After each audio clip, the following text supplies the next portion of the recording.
Just before I sort of open it out for questions, there's a couple of things there I just want to follow up on a little bit. I'm just left with the vision of a 19th century internet. I think that's fantastic. And, 19th century, fantastic. So, Ruth and Richard, you both mentioned the same phrase, in fact, in terms of your advice, which was just do it. And that's obviously what's happened in your organisation. And I think I completely agree. I mean, I think from what I've found and the case studies that are out there, the successful ones are coming from companies who take that approach and just say, just do it. This goes back to the uncertainty and, just live with the fact that there is uncertainty. Just get out there. But I think, probably for quite a lot of people in the audience, even that just do it is actually quite a challenging instruction for them. So, I mean, is there anything specific that you can point to from either of your companies that sort of really made that happen or made it easy to do? I mean, so for anyone here sort of going back to their office tomorrow, fine, I've been told, just do it. What is it? What should they do tomorrow to actually get the ball rolling with some of this stuff? Ruth, do you want to pick up? Just one quick thing. One of the most crucial things for us getting started was that what we did was badged as an experiment, not a pilot. And it therefore was allowed to fail. And that sounds so obvious, but actually it was crucial. So, it was something that we said we would do for a period, and then we would see. And either answer at the end of it, yes, we're going to push ahead with this in this way or a different way, or no, we're just going to part for this, was an acceptable outcome because it was an experiment. My firm, and I think a lot of other businesses, misuse the term pilot as just really the beginning of the final rollout. And so it was crucial for us that it was experimentation that could fail.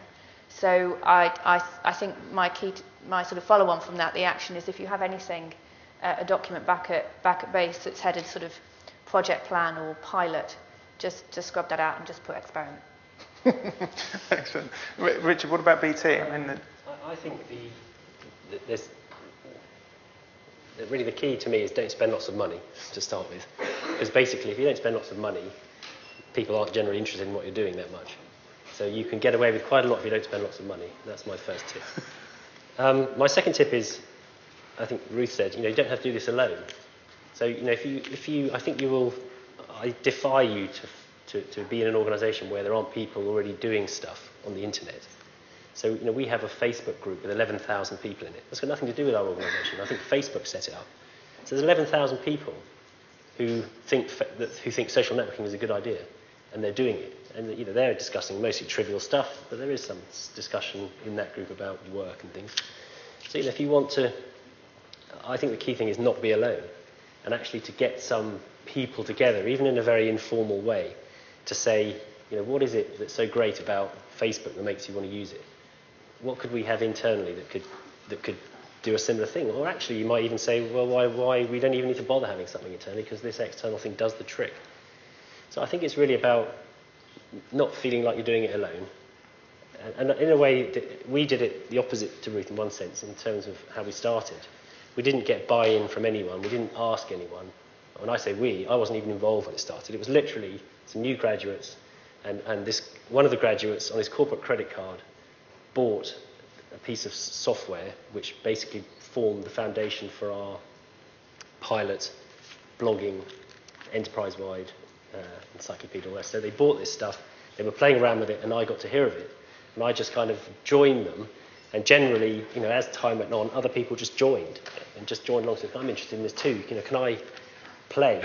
Can I play as well with this stuff? And I guess you just build that momentum. In a way, if a momentum doesn't build, and if people after a while discover that it's actually not that interesting, then maybe that's fine too. Excellent. I want to pick up on a point that came out of Struan's section, actually, which was this issue of banning Facebook, which I think is wonderful. I love having this discussion. Just from the audience, just a quick straw poll.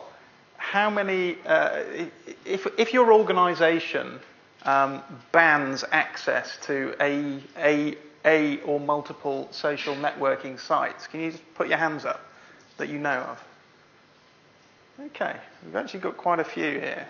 So I now want to throw this back and say, I think most of you are sort of saying, don't ban.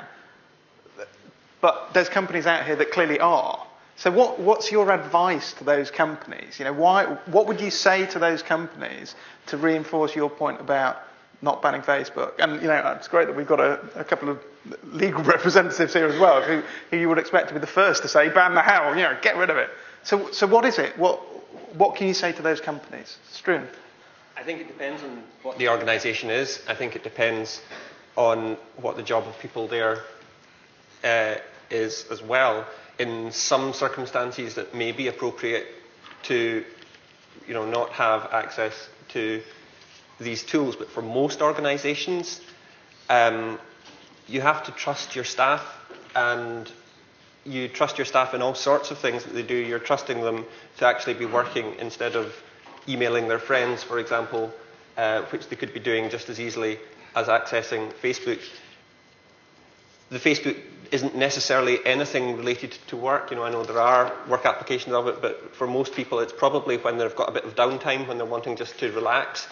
That's a normal part of working life for most people, and so it's not necessarily to ban it. If people are spending too much time on the internet, whether it's Facebook or anything else, then perhaps the first thing you ask yourself is whether you're giving them enough work. If they are being given enough work and they're simply not fulfilling their duties, then that's a problem you have to deal with. But you deal with that problem the way you deal with any other problem of that nature. You speak to the employee. It may be that it's necessary to discipline them. Eventually, it may be necessary to sack them. But the root of that problem is not Facebook, necessarily. Anyone else got a view on that? I would just say that when we first thought or realised the possible implications of social media tools, we ran around saying the world is about to change, a revolution is happening. We've heard the word revolution in this room several times there already. And the first reaction of all the policymakers was to slam the door, because it's a very understandable reaction, because they were underwriting all the risks in the organisation. So when we first started saying the world is going to change, this is revolution, everybody shut the door and said, well, I'm not interested. We like the way the world's set up right now because we've got all our policies written for it. So we then went back to them a bit later and said, actually, we got a bit wrong.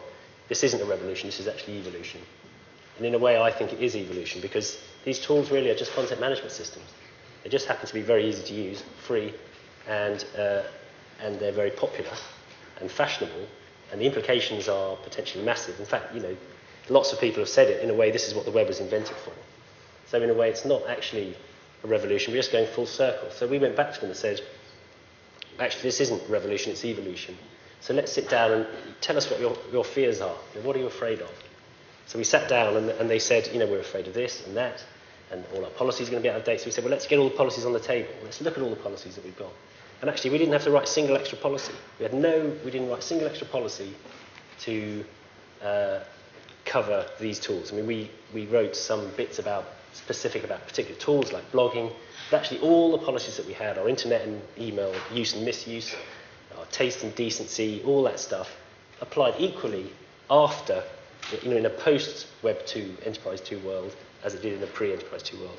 And that was huge. That was made a huge difference to them, because they actually thought, actually this isn't so bad after all.